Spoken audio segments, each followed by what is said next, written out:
We are also in the presence of one of the most dynamic, inspiring, charismatic leaders, I think, in the world, and that is Madam Miriam Rajavi. I was so inspired by your words and talking about the plight of women in Iran.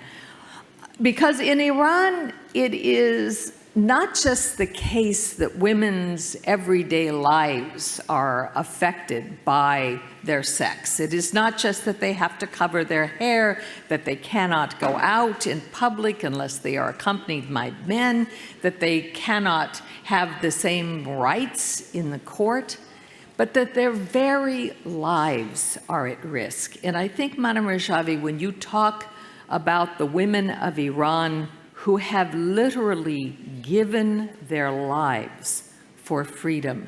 And we're not talking about dozens of women. We're not talking about hundreds of women. We are not even talking about thousands of women. We are talking about tens of thousands of women who have been executed by this regime. There will not be change in Iran without regime change.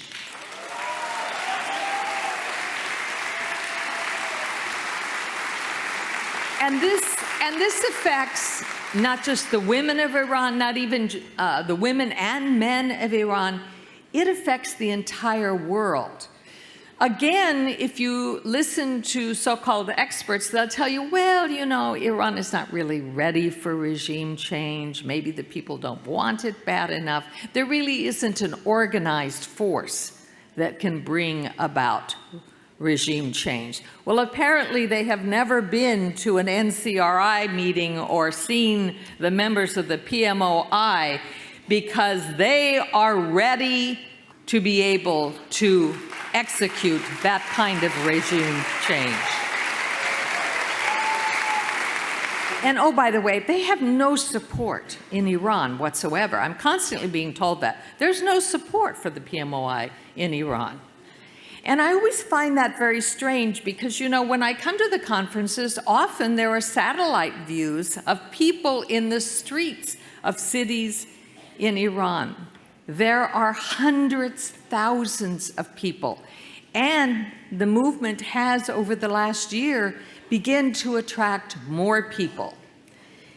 But I also think that it's important to understand that if this movement were not a threat to the mullahs in Tehran, then why is it they spend so much money and effort and even violence to try to stop that movement? If it were not a threat to the regime, why would they take that risk? Why would there be assassination attempts on those who have been part of these conferences? John Bolton has twice faced assassination in the United States of America by the Iranians.